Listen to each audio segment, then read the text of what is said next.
Ano sa pulis? Wala. Wala akong pakialam kung basta make the city peaceful.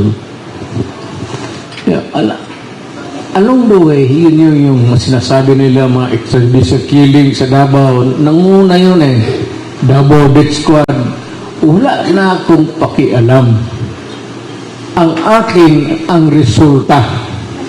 Dahil ako nagpa-elect ng mayor, I promise the people that I will restore order in the city. And I will make the city progressive. At sa awa ng Diyos, sa tulong ng Diyos, pati tao, in a matter of about 3 years pag-upo ko, nag-bloom ang Davao. Nanguna. So sa Davao noon, magtindig lang ang pulis dyan na traffic, pumasok na itong mga NPA na doon, pak. In one day, minsan may 4 na pulis o 5 pulis ako natutumba. Kayong nung na-mayor ako, umakyat ako sa bukid.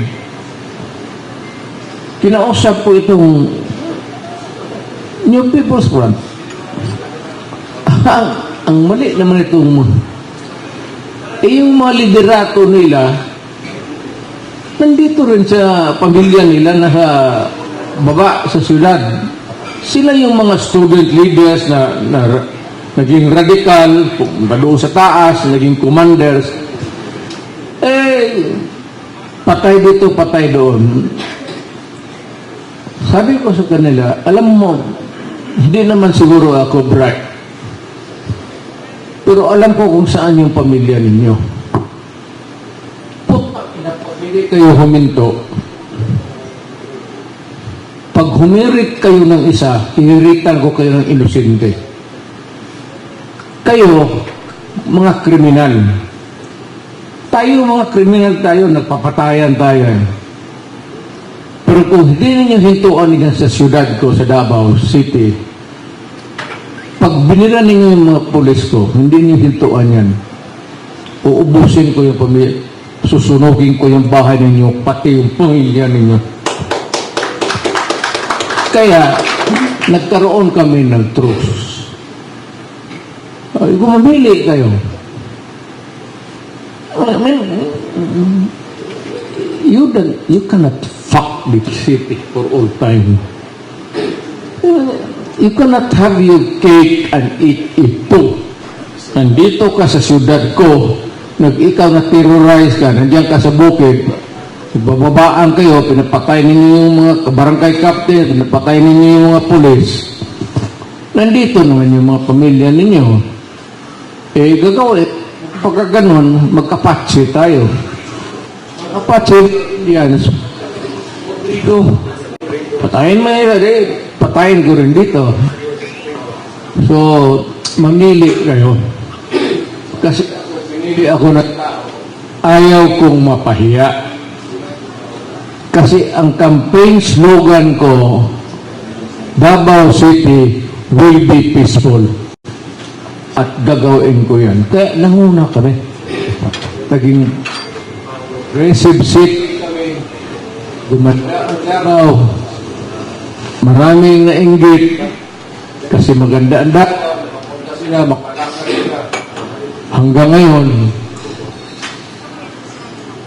yun ang so, parang Indian style Apache beso Comanche. Alam mo, pakiusap tayo dito, pero kung hindi tayo makaintindihan, hiyain mo ako, magkahiyaan tayo, magpatayan talaga tayo dito. Mr. President, Na kung gusto ninyong inosenteng isali natin, kayo. Araw-araw niyo pinapatay niyo mga pulis. Pwede yan. Mr. President, walang duda ho na legacy ng at napagtagumpayan yung war on drugs, yung mga narco-politicians, yung mga uniforms na sangkot sa ipinagbabawal na gamot. Naniniwala ba kayo na bumalik na naman sila ngayon sa lipunan?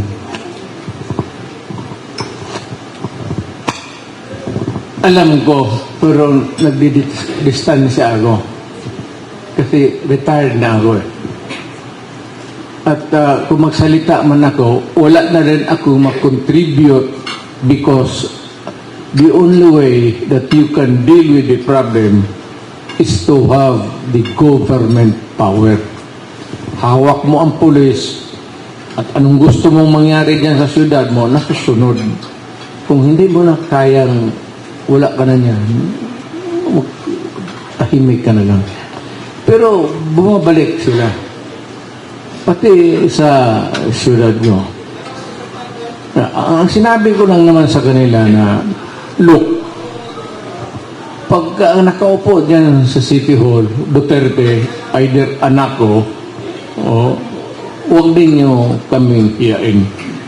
I will not allow na mapahiya yung anak ko na mayor na babae, mayor na lalaki, papalitan lang naman sila dyan sa syudad, na hindi ako makialam. Kasi ipapahiya ninyo yung legacy ko na peaceful na kasi ang Davao. Huwag na ninyong kasi hindi ako papayag. Ngayon, malapit lang naman election 3 years. Tatakbo ako ng mayor, mauubos kayo. Tingnan niyo. Putang ina niya. Thank you. Pag president, bababa ako ng mayor. Day 1, putang ina.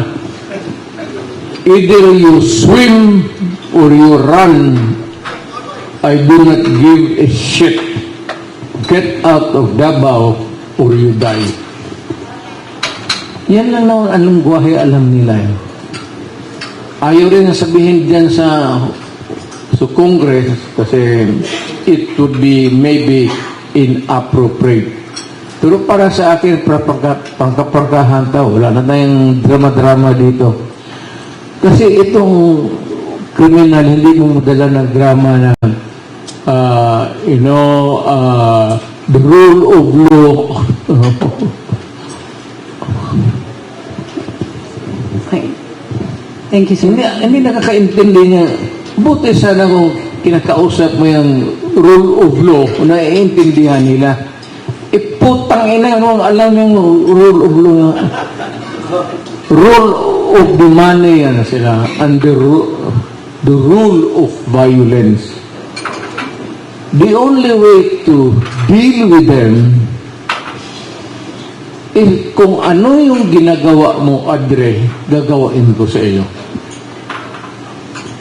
Pag hinold up mo isang pamilya, ni-rape mo, tapos pinatay mo, masiguro, nung mayor ako, hahanapin kita, papatayin kita. Hindi ko naman tinago sa Pilipinas yan. Paski nung presidente ako. Walang kwenta dito. I mean, it could cost maybe my life someday. Kasi yung pinatay ko, medyo nag-ano rin yun eh. May galit rin yun sila sa akin. Pero, sige, ano tayo, total, matanda na rin ako eh.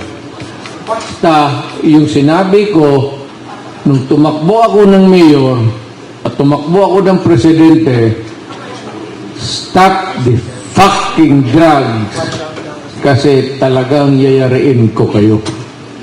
Nung na-presidente ako, marami.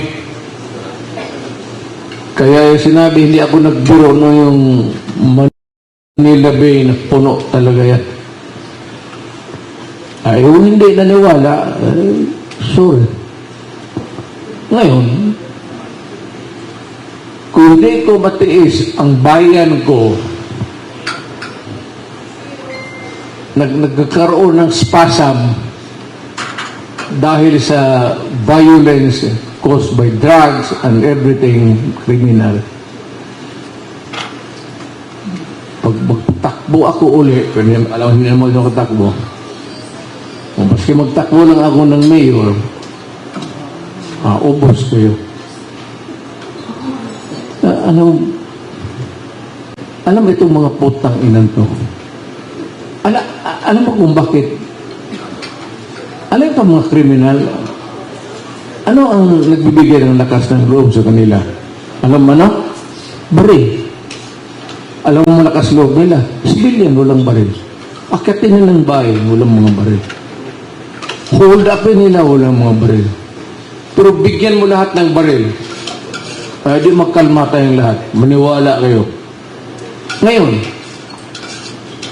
kung walang tao magtindig para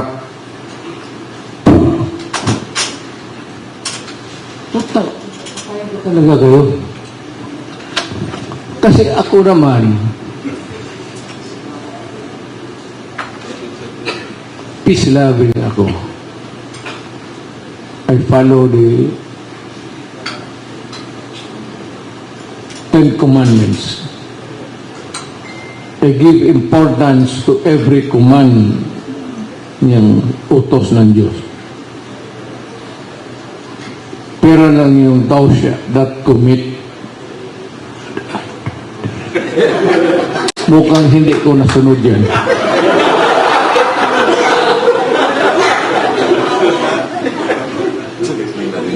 Wala kang parusa. Yun naman sinabi ng Diyos na, ito, kumamin. Pag hindi nyo sinunod, ganunin ko kayo. Wala man. Ten Commandments. Tapos tayo nakikinig, sok. Pero kung sinabi ng Diyos na, ito yung commandments ko. Sundin ninyo pag papatayin ko kayo. Datitino itong mundong ito. Yan ang mahirap. Kasi, hindi ko sabihin na ang solusyon patayan. Pero ang anok isa itong criminal, society and criminal, isa malakas loob itong mga animal na to kasi may hawak nila ang baril. Tapos alam nila yung mga civilian, the ordinary civilian, hindi talaga makipagpatayan yan. At ang ayaw ko lalo na yung kidnapping ng mga bata. Kaya mag-kidnap ka ng mga bata, babae, tapos kidnapin mo pa yung mga babae, tapos i-rape mo pa, o lalo na patayin mo.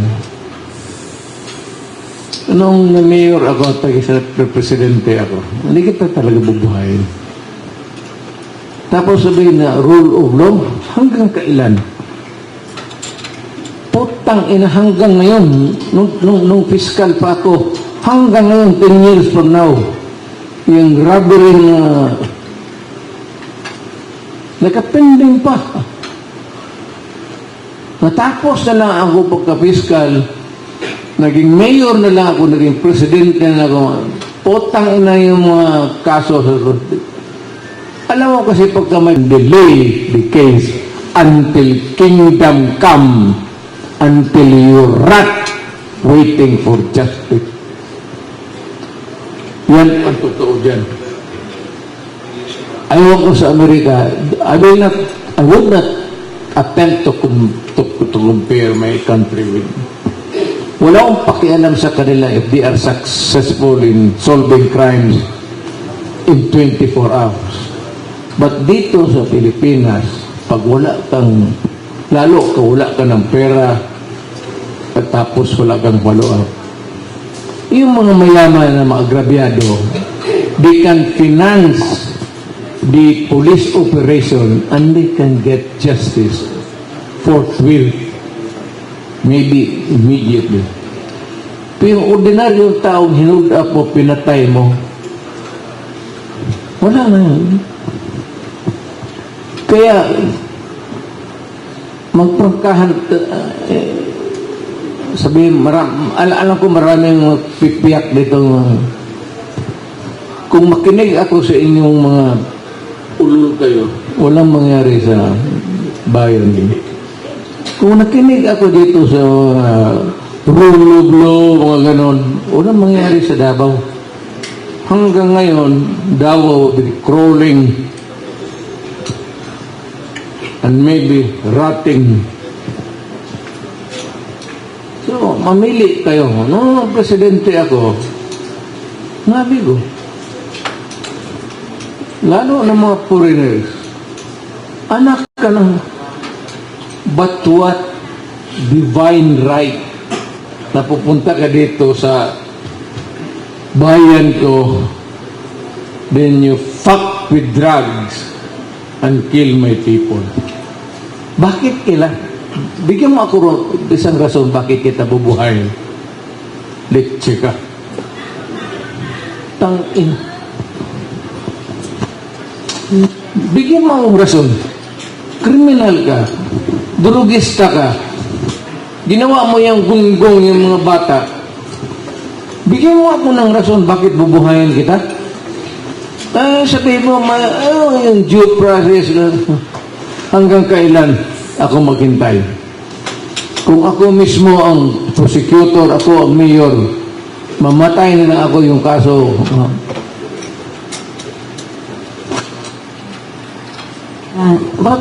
Alam ninyo, alam ng Pilipino, ganon ang sitwasyon natin. Huwag na tayo magbulahan. Huwag na tayo magbulahan. Nakaprang ka lang. Ultimately, surrender yung complainant. Sir, Lalo na yung walang pera. next question. Sino pa? MJ? Patay rin. Same answer. Sir, may gabi. Oh. Kaya nga.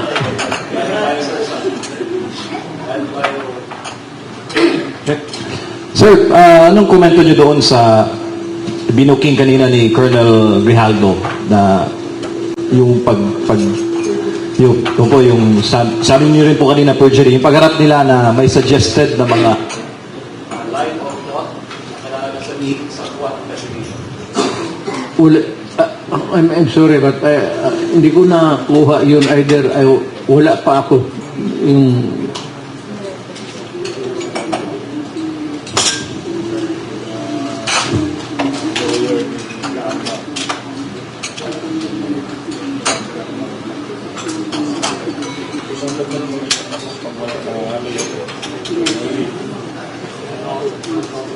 alam mo, hindi naman, in fairness to Garma, hindi naman talaga ibig sabihin mo na hindi totoo. Ang totoo doon ay yung pangalan niya, Garma of Legal Age. Tama yan. Occupation. Tama yan. Pero yung third and fourth paragraph, hindi na tama yun. So, parang true or false ka dyan eh.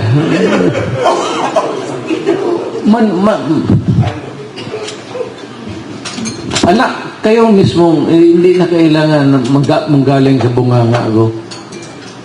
I'd like to once upon a time meet President. Hindi ko na kailangan ulitin pa. Alam ninyo ang sitwasyon. Alam ninyo yung maglakad ka ron ng gabi ngayon din sa ano eh. Maglakad ka lang, mag-ikot ka ng Manila o makaikot ka ng buhay. Sa syudad ko, kasi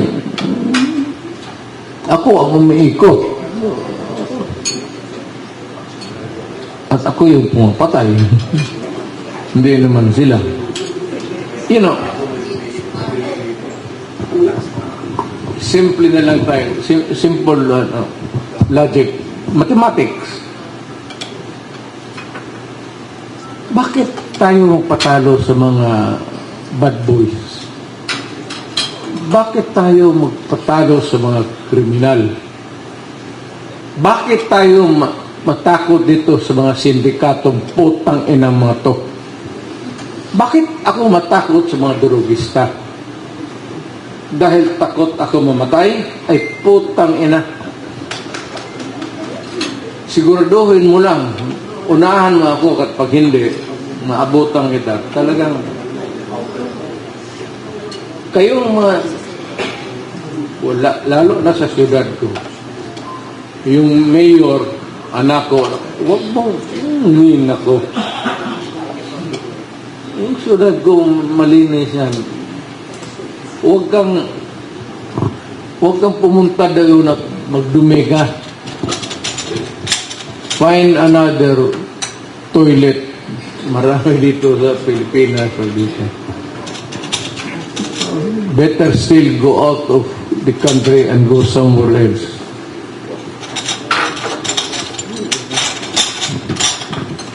Next question.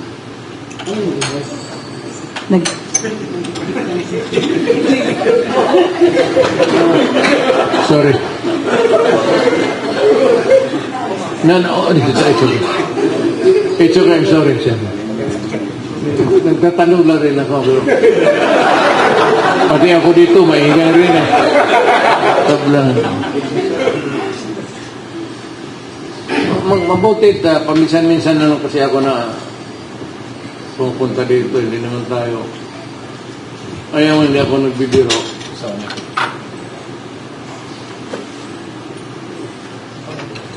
Naglaki ako sa gobyerno, empleyado lang. Prosecutor hanggang presidente. Sweldo lang ako. Kaya kung magpunta ako dito, pamasahe, big deal na yan sa akin. Idabalik yung back and forth. Gastos yan. Noon kasi charge mo sa gobyerno.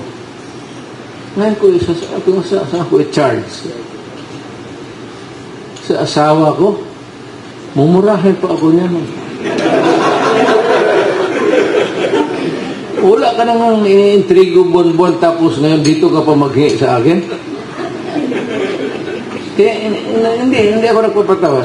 Kaya sabi ko kanina, gusto niyo ubusin na ninyo yung tanong ninyo ngayon. 24 oras tayo hanggang bukas. Kasi mahirap magbiyahe dito. Maggastos na naman ako. May savings ako. Malaki ang savings ko. Malaki ang sweldo ng pag-retire ko. Ang problema, hanggang kailan ako dito o kailan ako mamatay. Ngayon, 73 ako. Kung paabutin ako ng Diyos ng 95, saan ako maghanap ng panggastos? Maghingi pa ako sa mga anak ko na puro hirap rin. Wala man ang anak na milyonaryo. Magtanong kayo sa Davao. Tignan niyo yung mga bahay namin. Bahay nga. Sabihin mo maluho, mansyon. Tignan yung masakyan namin. Ako, 79 years old. Hindi naman totoo yan, no? 79.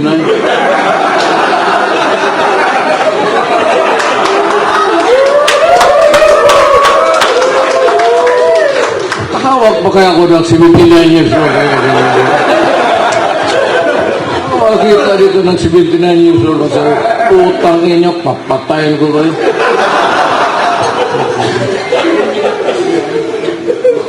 You think a 79-year-old guy can threaten criminals? Kasi, yan silang pagtakot lang yan. Kasi kung itong gobyerno na ito, kung maaari lang, magpabili ng baril na mura. Kasi yung paltik sa Danau lang, lisensya, bigyan mo lahat ng tao ng baril. Di ba? Tabla na.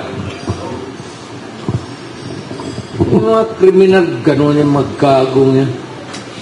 Kaya ako, wala akong, alam mo, ang pasensya ko, ang pasensya so kapwa ko tao hanggang ganyang kataas. Kriminal, ganyan lang. Gano'n lang. Putang ina pagka nagkamali ka, hanggang dyan ka lang. Hindi ka napapalusogin. Hindi ka pa. Hindi ako maniwala na kailangan mo mabuhay at the expense of the other guy's pocket. Bakit ka mabuhay sa bulsa ng ibang tao? Kung wala kang pera, boys, mamili ka ilang Jones Bridge, ilang bridge yan dyan. Mamili ka lang kung anong bridge ka tatalon dyan. Ano? Kung wala ka man lang pagkain, tapos desperado ka, gusto mo mag-hold up, at bukang ina. Maghanap ka na, mamili ka na ng tulay ng gusto mo dyan. O, umakyat ka dyan sa building yan, sa yung lumang eskolta na yan. Total, pagdating mo sa baba, isang boom. Tapos na.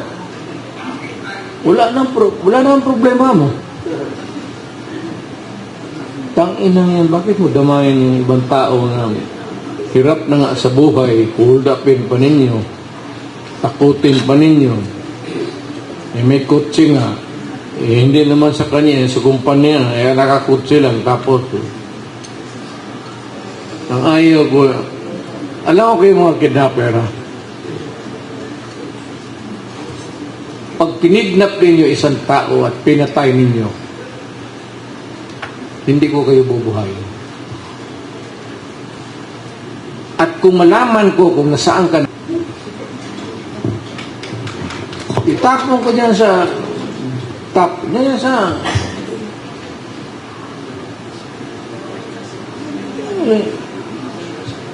baka akala ninyo, you do not have a monopoly of evil in this country. Lahat tayo may sungay. Kaya lang sa ating upbringing, religion, sa disiplina, nagpipigil tayo. Pero kung ang tao,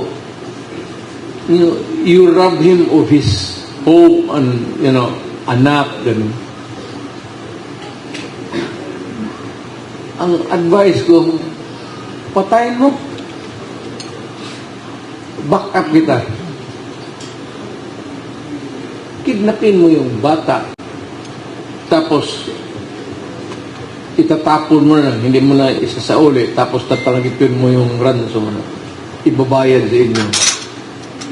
Para pagkatapos ni Hinuhay, basta na lang tapos na. Pagka ganun po, marami tayong kriminal dito. Ang unang kriminal dito, yung naging presidente ninyo.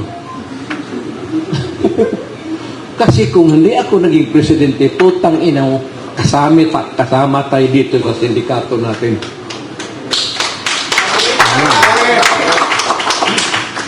Kidnapper rin ako. Hold up rin ako. Huwag rin akong bulahin ako. Takot-takutin yung baril-baril ng mga sindikato.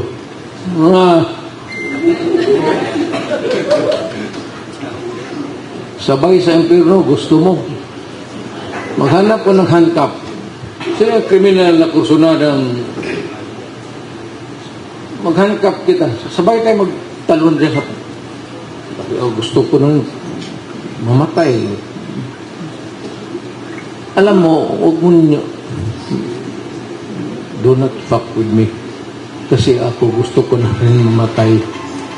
Kaya huwag mo akong bigyan ng dahilan na patayin ka at magkamatayan na tayo. Kako at the age of 73. 79 pala. Sa alala yan, no? Hindi, si Sal. Binibiro ko Sal. Kasi si Sal ayaw umamin na matanda siya sa akin.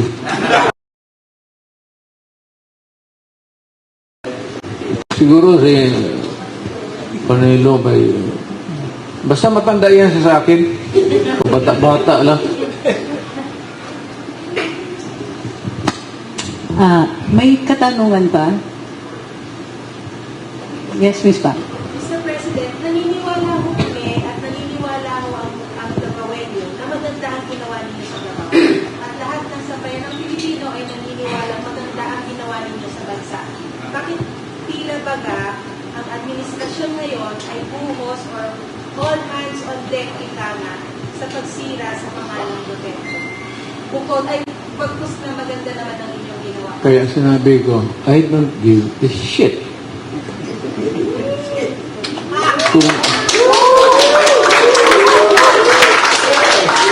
ako, tapos na ako, pinakita ko na yung, ika nga sa ano, yung salida ko. Yung salida, yung show ko. Bisaya yung Espanyol, pati Bisaya yung salida. Napakita ko na yung salida ko. Inyo na naman. Tapos na ako. At least sa panahon ko, kontento ako na I do not have to get an approval from anybody. Dito sa konsensya ko, may ginawa ako para sa bayan ko. At marami akong, at least dito sa mga Maynila, hold upper ng kung ilang mga sindikato. Kung magsabi kami noon may 10 na sindikato ito malalaki, siguro naiwan pag alis ko, may mga 2, 3. Hindi ko maubos. Hindi ko maubos kasi naubusan ako ng bala.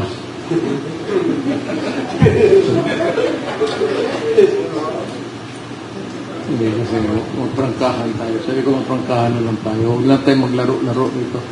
Total, hindi naman ako public officer. Huwag na tayo magdrama. Alam mo, kung kayo mga criminal, kung ano-ano, kaya kong gawain yung ginagawa ninyo. Plus 100 times pa. More cruel and more violent than what you can do. You do your worst and I will do mine. At doon na lang tayo magkita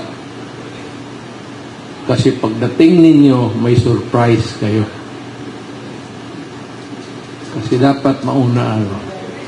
Kasi pagdating ninyo sa impyerno, magtaka kayo sa Satanas, wala na sa trono nila.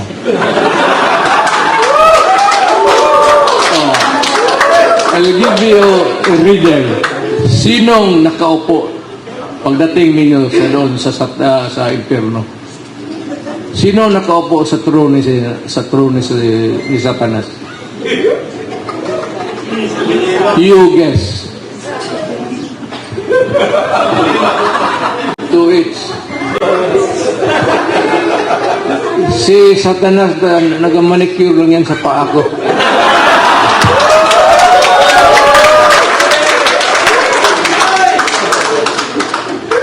Bakit ang patalo? Gago. Magpunta ako doon sa impyerno para pasunog lang sa tapos si Satanas ba tigas-tigas doon. Sabihin ko sa kanya, bakit? Naging presidente ka ba ng Pilipinas?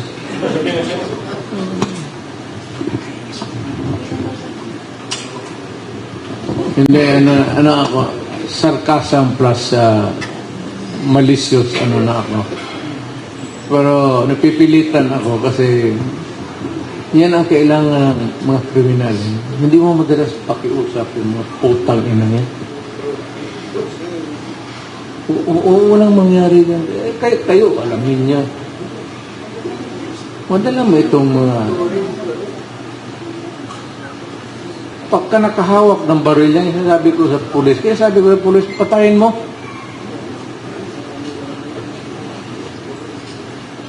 Tanungin mo yung mga pulis. Dapat yung kriminal ang nandyan sa emergency room.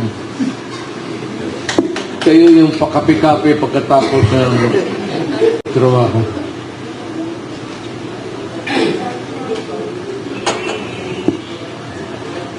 Sabi mo, no quarters given, no quarters asked. Yun ang training ko. Ang problema lang kasi, ay ang nasa kampo ako dito sa civilized world. Kasi kung nalagay rin ako sa kampo dito sa mga ulol na to, the evil, at tagal na siguro ako sa kulungan, o patay na.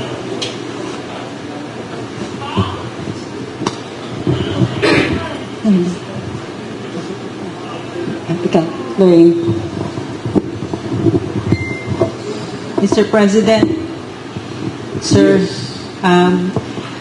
nagmo-monitor ako ng mga comments, sir, during the Senate hearing. Tapos yung predominant na narinig ko, we miss this President. We miss yung ganitong malakas na paninindigan. At nanggagaling kasi yun, sir, sa mga taong malungkot na at natatakot sa mga kriminal at kriminalidad. So, ano po kayang pwede niyong sabihin sa ating mga kababayan para bigyan niyo naman ng konting lakas ng loob? Alam mo, to my countrymen, many, maybe almost half of the population, bakit dito sa kwartong ito, hindi niyo magustuhan yung demeanor ko, yung asta ko. Sabi, ito ba mayabang ito o ano ba gustong ipakita nito? Yung naging presidente na ito, naging mayor na ito, ano bang gusto niyang ipakita? Ang gusto ko kasing ipakita is my message primarily to the Filipino people is that ito sasabihin ko para ito sa inyo. It is really actually to protect you. Na itong mga kriminal, nagbibigay ito ng problema sa atin. Alam mo, pag ikaw ay isang wage earner lang, ordinary, tatrabaho ka lang sa hotel, may anak ka, nag-aaral, tapos college sa gabi. You know, every night, kung sa katrabaho ka, o nasa bahay ka na, tapos naghihintay ka pa, magsige ka tingin ng relo mo, lalo na kung may bagyo, hindi mo malaman kung yung bus na sinakyan ng anak mo, hinold up, o naglalakad yung anak mong babae, dinampot. Yung sense of security, wala. Sa Davao, meron talaga. Kasi pag nagkamali ka talaga, let me be very bastos ang bunga mo. Do not fuck in my secret. Huwag mong galawin niyang inosenteng tao, lalo na yung mga bata. Pag ginalaw mo yan, hindi kita papadusutin. Yung mayor ako. Nang magtanong kayo, I'm sure almost nasa isip, Mayor, ilan ang pinatay mong kriminal sa Davao?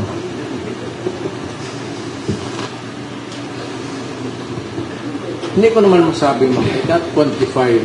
At sinabi ko lang, there was, we enjoyed a little place or there was law and order, sumusunod naman lahat.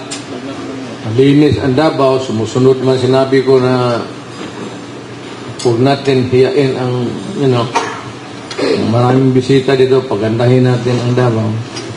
Kayong mga kriminal, umalis na kayo. Nung punta kayo sa ibang lugar, may sinasabi ako na mga cities, pero out of respeto sa kanila, I will not repeat it again. Mukhang mai-insulto rin sila. So, umalis kayo. I'll give you the chance. Pero wala ko talagang patience sa maliit masyado ang magkamali ka lang ng kunti.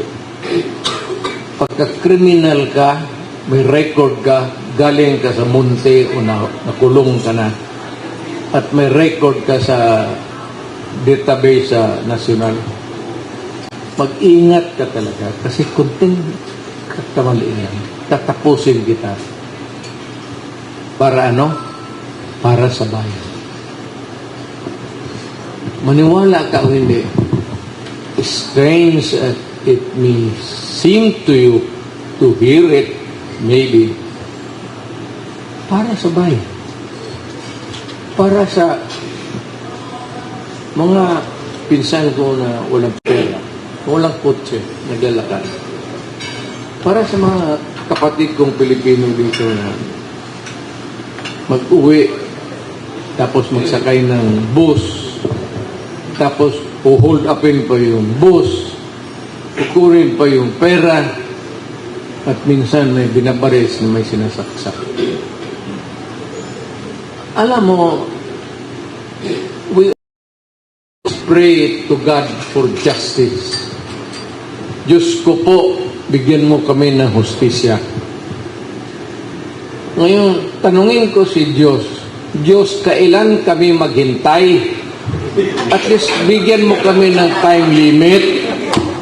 Padaan mo lang dyan sa pare yung message na ito yung sagot ko. Hoy, Rodrigo, gago ka. Yan. Pero kung wala kang binatagong time limit at magtitiis kami dito araw-araw, may ma-hold up, may ma-rape, may at least one rape is killed a day, one kidnapper killed a day. Minus-minus yung buhay natin dito. Gawin akong mayor dito, di ba? Potang, anil mo limit itong sabihin ko, diba? Hindi lang ako makatakbo dito. Tatakbo ako ng mayor dito. Minsan ay particular city. Pag sinabi kong umalis kayo dyan, bigyan ko kayo ng cement trunks na bilihan ko kayo. Diyan sa Baklaran, marami dyan mura. Maglangoy ka, huwag ka nang huminto. Basta langoy ka na lang hanggang saan ka mag-abot. Putang ina mo, huwag ka nang bumalik. Do not look back or try to swim back. Kasi naghihintay ako dito, may baril, putang ina mo. May katanungan pa, MJ? Ay, one more. MJ. Sir, ako ulit. May pinapatalo po yung taong bayan, sir, kasi aside po sa problema sa illegal drugs, problema rin po ngayon sa bansa yung disaster response. Disaster response po, sir. Apo. Recently kasi, Mr. President, the current leader has been asking his people what to do at the day of the storm. And we remember you condemning a politician before na sinabi niyo po na dapat hindi ka nagbibigay ng instruction at the day of the storm. Sir, disaster response, ano po ang mensahe ninyo sa ating mga kababayan na hopeless, sunod-sunod po ang mga bagyo. The latest is Super Typhoon Christine and now meron pong bagyong Leon. Alam mo, in fairness to the President, kay Mr. Marcos, awa naman si Presidente, hindi naman siya magdapat every typhoon o every mag-order pa siya ng ito. In place na yan. So, there must be a module for every agency that has something to do that would respond to any calamity or fortuitous event that would be nandyan na yan in place. Lalo na yung police pati military, alam na nila yan. There must be a unit in the military na may mga speedboat or a boat somewhere na pwede ka na automatic na yan. Hindi na kailangan na ano pa. Pati yung police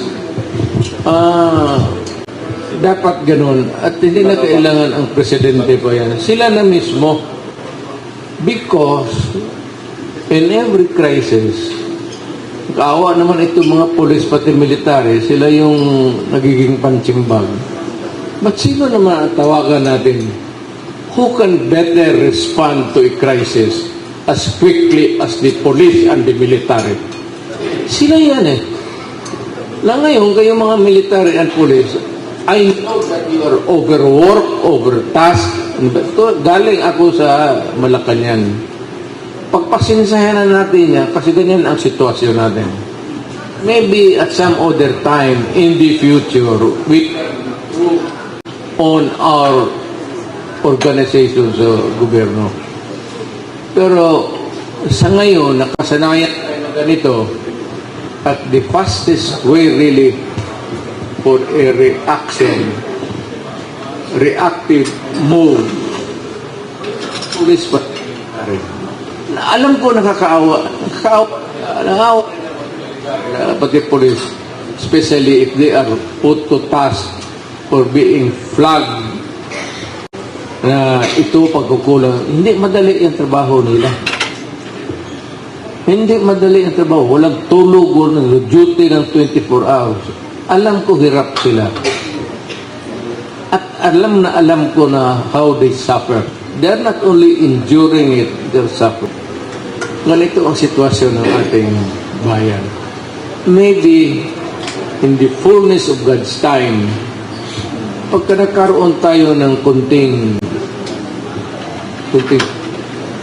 improvement sa economy, pera, and we can elect more progressive leaders in the local level, maybe things would improve along the way, but it would take time. In the meantime, yung practice na abutan natin na gano'n, we just have to make for it. Masama man pakinggan, pero pagpasinsahin muna natin kasi yun talaga ang totoo. Next question, Marlon. Mr. President, pihit lang ako ng konti sa campaign, sa election. Gaano ka-importante itong nalalapit na midterm elections at bakit kailangan ko iboto yung mga kandidatong i-endorse niyo? Alam mo, I hate to ay kung sabihin na marami rin akong pakutangan ng loob na tumulong sa akin, but gusto ko sana mag-neutral na lang muna at allow people to, kasi gusto kong udyukin yung tao na mamili kayo ng mga kandidato that who are really itong pagtatakbo ng bayan, syudad. Parang negosyo rin ito, parang hotel management yan eh. It's really actually management. Paano mo i-manage yung business dito, ganun, police dito. It's a huge task, but it's a management thing. Kung maaari sana, ayaw ko naman i-discredit yung mga politicians because they are, sa ayaw mo at sa hindi, kasali na yan sa alam mo bakit? Mahirap lang ang Pilipinas. Lalo sa probinsya. Kailangan nila ng eskwelahan, kailangan nila yung lubak-lubak na batura na saan siya pupunta? Barangay captain. Saan nagtatakbo ang barangay captain? Mayor. So, itong fundamentally feudal talaga tayo hanggang ngayon. Aminin man natin, hindi, we remain feudal. For everything sa barangay captain. Medisina, kung hindi kayo ng barangay captain, tatakbo yan sa deputy mayor. And tapos yung deputy mayor, tatakbo sa mayor. Then the mayor would facilitate, tawagan ng doktor. Sige, dalhin nyo sa ospital. Pero kung ang isang tao, lalo na yung taga-bukid, kung may sakit yan sila, baski malaria, hindi yan siya pupunta mag-so. Hesitant yan. Nandiyan, magpunta yan sila, magsakay ng pasahero, magbaba dyan sa harap ng ospital. Minsan mag-upo lang yan, mag-isip kung paano lalapit doon sa desk o sa information at mapagsabi na mayroon kaming pasyente. Because nagpaiwan ng feudal system. Kailangan nila ng amo, barangay captain, o deputy mayor, or mayor. Kaya ganon ang politika. Ang politika natin, political system is feudal. Until now. Sir, maraming salamat. Para dun sa mga panahon natin ngayong araw na ito, medyo pagod na si Sir kasi buong araw na siya. Okay? Ako na naman yun. Oras na ba? Pagpabida na naman. Alauna siguro. Kung, yes, sandali lang. Okay. Sir, kuha tayo ng Hindi dalawa man sabi ko, punta pa ako ng Batangas bukas, pero hindi naman tatakbo yung Batangas. Pwesto yan dyan eh. Dalawang katanungan. Sige, isa. Ngayong gabi, Mayor President Duterte, kayo po ay inangaan po ng mga kababayan po natin kung OFW sa inyong panunungkulan noon. Marami po kayo ang naisalpa ng mga... Bakit ngayon hindi na?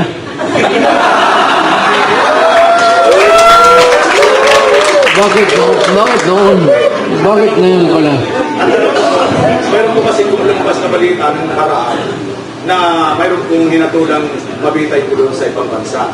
Isa pong nakakalungkot. Ano po ang inyong reaction patungkol? Mahirap yan. Mahirap yan. Tayo dito, tinanggalan natin yung death penalty. And almost yung civilized nation. I would not name any particular country na sabihin mo. Nandiyan pa rin yung death penalty. Alam mo, huwag mo na patayin yung tao. Ibigay mo lang sa akin, ako na lang magbaril para walang ulungin ko na lang para, pero sabihin mo nga,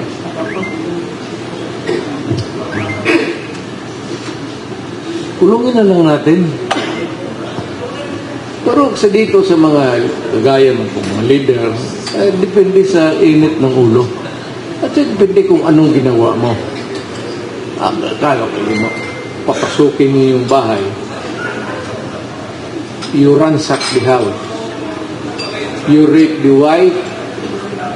Tatalian ninyo yung asawa at mga anak at yung mga helpers gagamitin ninyo. At yung iba, pagkatapos kunan yung pera para hindi mamukan, papatayin pa. Yung pagkaganon, tumatanggap yan.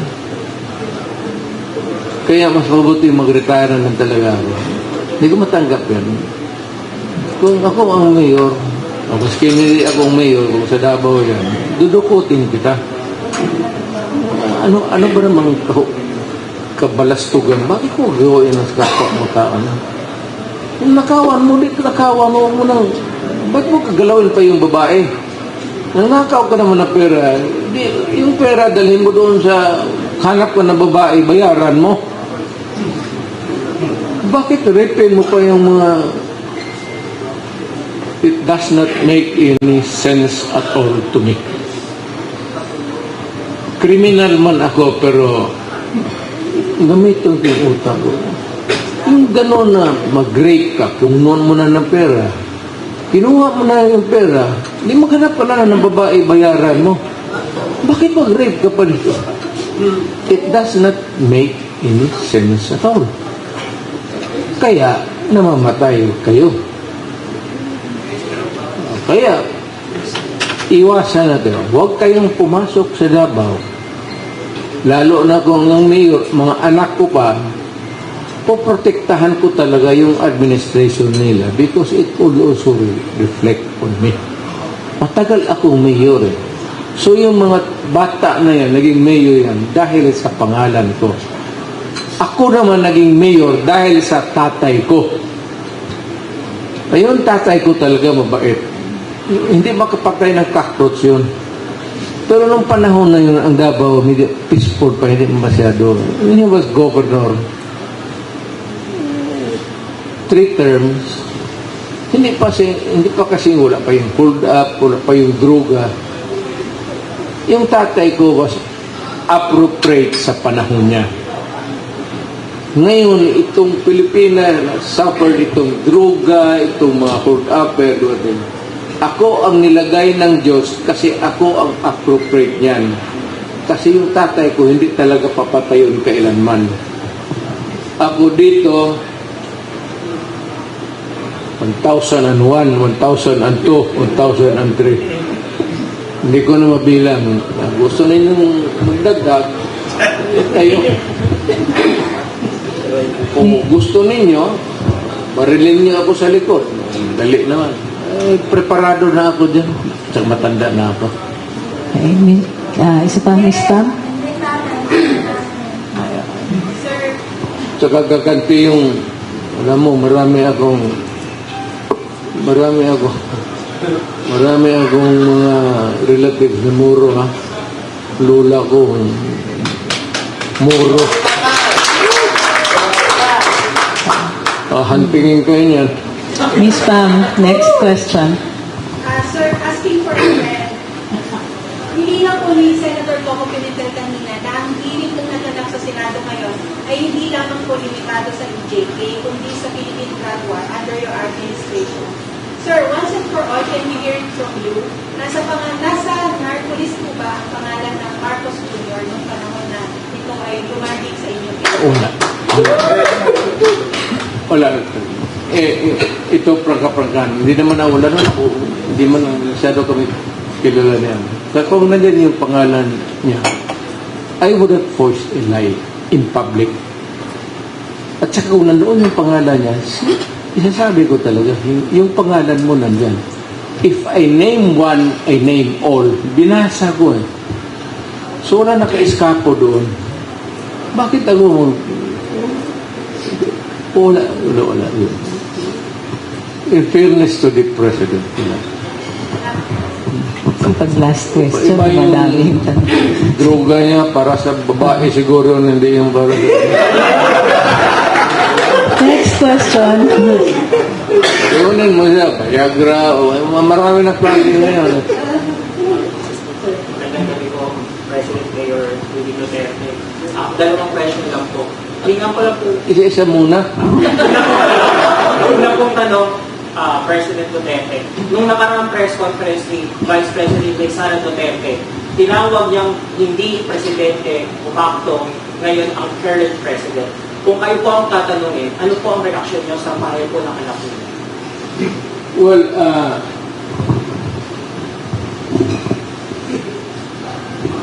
I may have to disagree with my daughter. Not totally. Bakit kulang sa expectations niya? Siguro ang role model niya yung tatay niya.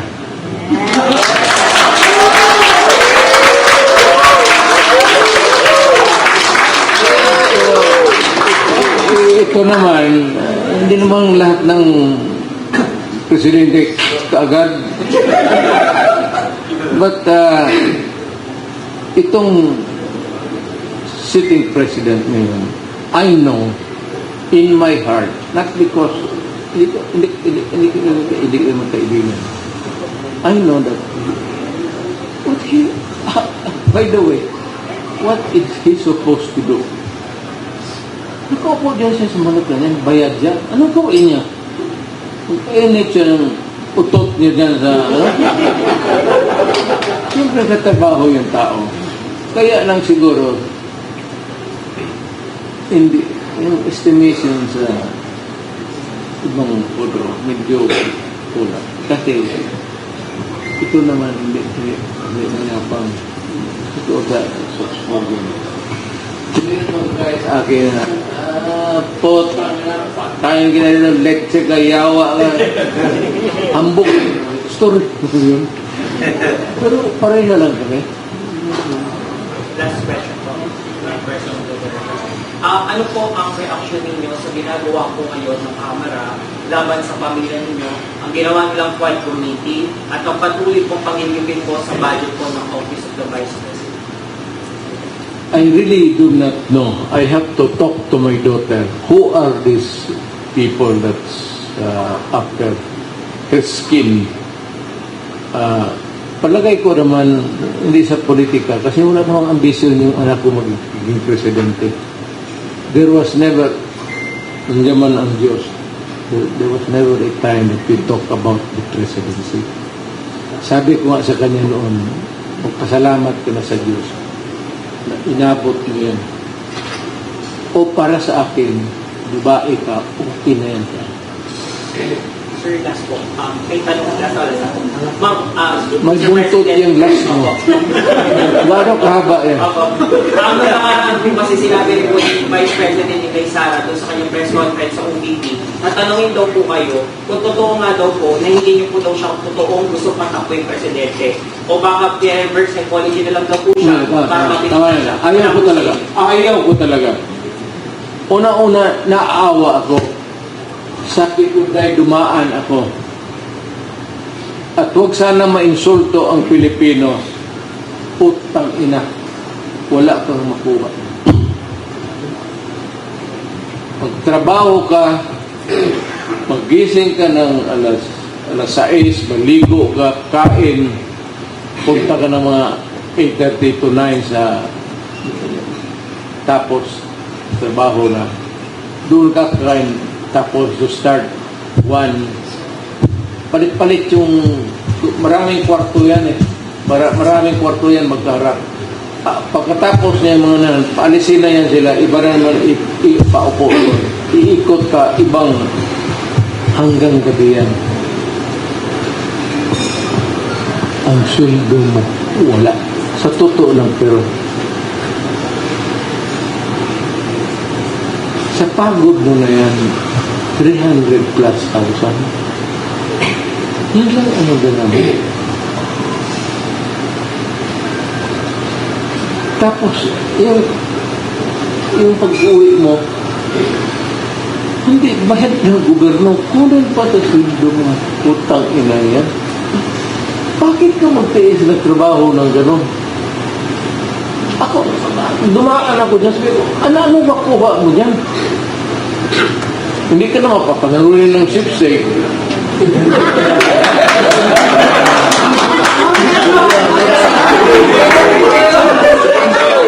Punta sana akong, okay na, okay, every month, papanalunin natin yung presidente, ha, para okay na sana. Kita, Meron pa ba? napunta ba kayo ng Davao? Kita ninyo yung bahay ko? Oh. Kita ninyo yung sakyan ko? O di pick up rin?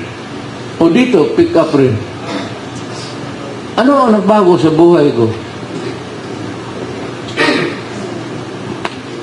Ang nagbago, ang bayan na pinagpatakbo. Pero, yan ang sabi ko sa Inday. After this, maghanap pa na lang ng mabuting negosyo. Di na bali at the start, kikita ka ng maliit. Let it grow and pray to God na suswerting ka. Pero kung dito ka sa gobyerno, pakabutan niya. Teragaba. Terang. Next. I only stayed sa gobyerno because I enjoyed my trabaho ko. I was enjoying my work as a prosecutor. In love ako being a prosecutor. Kaya nagtagal ako yan. Matagal ako nag-resign before really I decided that I have to resign because I have to make more money. Kasi yung mga anak ko ay yung tuition at pamahal ng pamahal. Next. Ngayong gabi, Mayor, mangingi lang po kami ng komento sa tungkol sa sinasabi ni Vice President Inday Sara Duterte para ang Cristo. Naalala po natin na 30 years ago ay ipinalibig niyo po ang Marcos Sr. sa libingan ng mga bayani. Ngayon po ay po kay Vice President Inday Sara sa kanyang press conference. Sinabi niya kay Senator Amy Marcos, pag ayaw daw tumigil sa kabanat itong mga kongresista sa kanya, ipapahukay daw niya si pinalibing mong si Ferdinand Marcos Sr. sa libingan ng mga bayani at itatapon sa West Philippine Sea. Ano po ang inyong masasabi?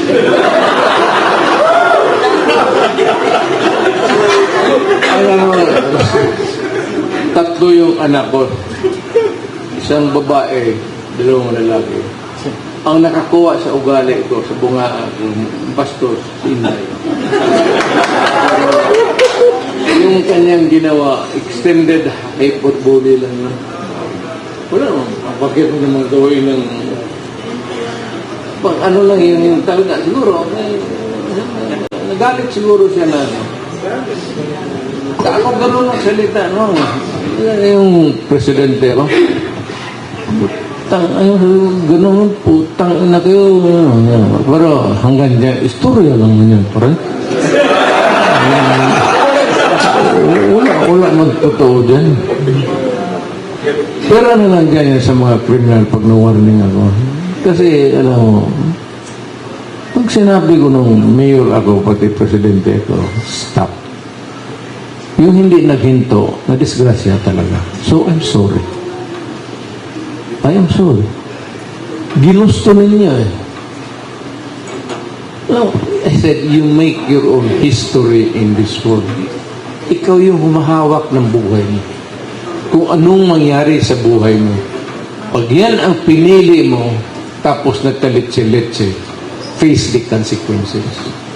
Kasi pagdating ng putukan, sigurado ba? Kalaban mo ang gobyerno eh. O kagaya ko. Eh kung maka-mayor ka tapos ka presidente ng kagaya ko na mainit dyan sa ganun. Kung sabihin mo lang, wala kang pera, mahimong trabaho, maghanap ako ng paraan. Ibibigay ko yung sweldo ko itong buwan na ito. Sige. You start ano? Mag-umpisa ka kung saan kami tulungan kita. Hindi naman tayo manhid yan sa awa. Kasi galing rin ako sa mahirap. Mahirap lang kami. Yung totoong last na. Di ba? Wala na. Ayun, yun. Alas 9 pa. Mga alas 2 siguro pwede na tayo.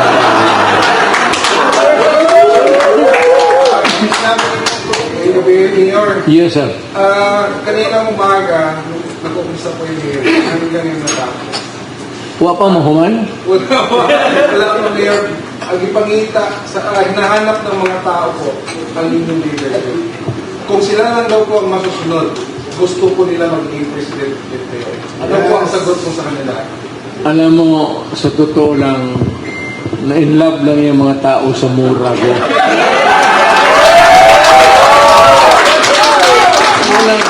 Walang pinagkaiba dito ngayon sa yung sumunod pati yung pareho yung nagtatrabaho, pareho yung may inuutos. Ang nimimay sila ng tao, yung mga potang inang yan. Yung mga ganon. Nasanay ako sa, bastos ako eh. So wala akong magawa. Galing kasi ako doon sa baba. So, ang bunganga ko, laki talagang, kasi mahirap lang kami. Talagang mahirap lang kami. Galing kami dyan sa, ngayon, nag-improve na yung DB Boulevard na yan. Yung panahon, 19, Squatters area yan. Kangkungan yan. Ang lakarin namin, naka-elevated wooden plank. Puro kangkungan. Overtime, buhos ng lupa galing sa bukid. Naging gano'n na ang... Absolute last.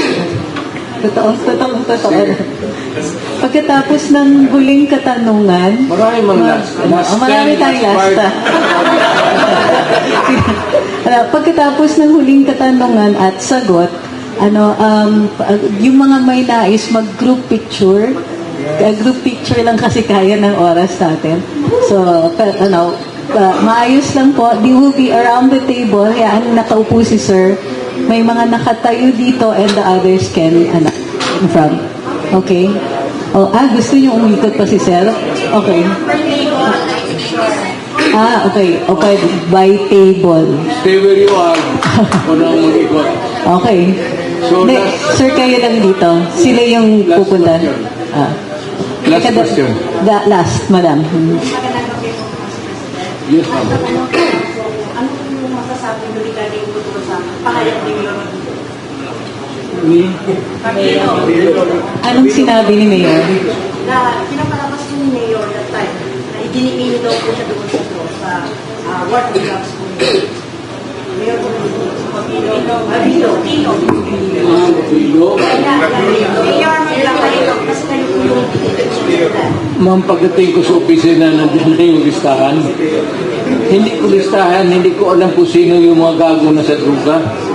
Listahan niya ng buong Pilipinas. Hindi akin ho yan. I do not have the capability to make a list. Ng mayor ako kung sino-sino yung mga tao dito sa Pilipinas na sa druga. Pag upo ko, binigay na yan ng pulis. Kung ngayon, kung may dapat siyang patayin yung pulis. So, marami mga pulis dyan. Mamili na lang siya kung sino dyan ang wala siya. I do not have... Wala akong kapangyarihan na mag-gawa ng listahan dyan. Okay, sir. Last. Lasin mo Yes, sir. Hindi. Sige, nag-i-enjoy kasi sila eh. Alaikum salam. Assalamualaikum warahmatullahi ta'ala, Tatay. Magandang gabi. Tatay, ang tanong ko po, bakit noong presidente ka, hanggang ngayon, ikaw pa rin ang hanap-hanap na mamayang Pilipino? Lalo po sa mga kamag-anak mo sa Bangsamoro. Kahit ngayon, naghihintay sila kung ano yung utos mo, gagawin po namin na taga Bangsamoro. Kung may utos ka para lang sa bayan, gagawin po namin, Tatay Digong. Mahal ka namin, Tatay Digong. Mabuhay ka! Alam mo bakit? Kasi ang lula ko Maranao.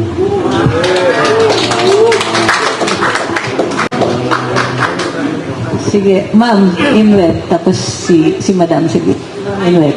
Yan pa rin po mga magandang gabi po sa atin. Ayun pa rin po ang tanong ko, bakit rin yung sabi ko kay Sultan, bakit hanggang ngayon, mahal ka ng taong bayan? Sabi ko, baka ginagaling mo po yung mga tao. Alam mo ma'am, I appreciate it kasi alam nila na mahal ko rin ang taong bayan. Pero ngayon ano na lang, tanggalin mo ng lahat ng mga lalaki, babae na lang.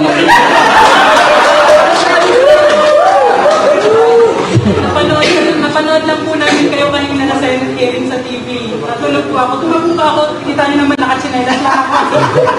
Sa pagmamahal po namin sa inyo. So, kahit anong mangyari po, Ang lola ko ang Maranao. Yan lang ang connection ko sa Moro, sa Mindanao. Ma'am, Kaya pagpasok ko sa politika, acceptable ako sa Moro kasi alam nila.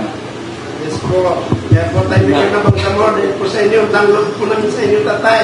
Kasi sa Moro kasi pag may dugo ka Moro ka na. okay.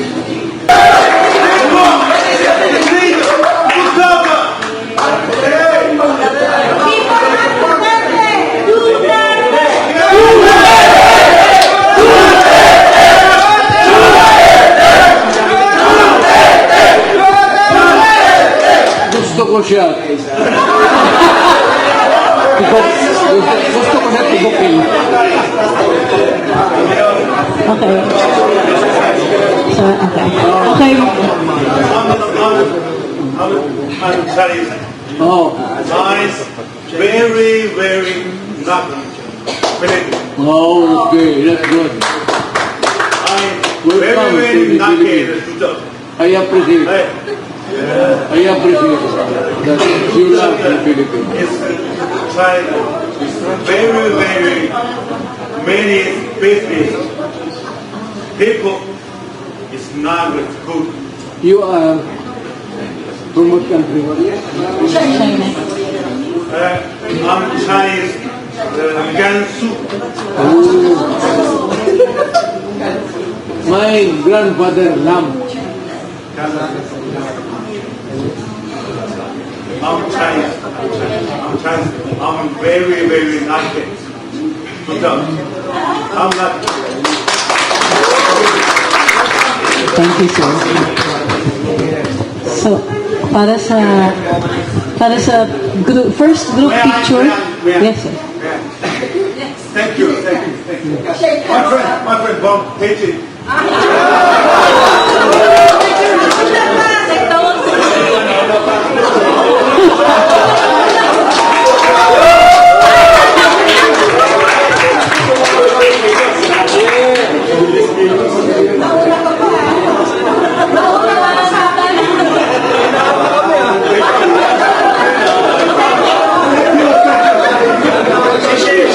Picture taking po sila, magsiupuan para maano natin yung mga by table.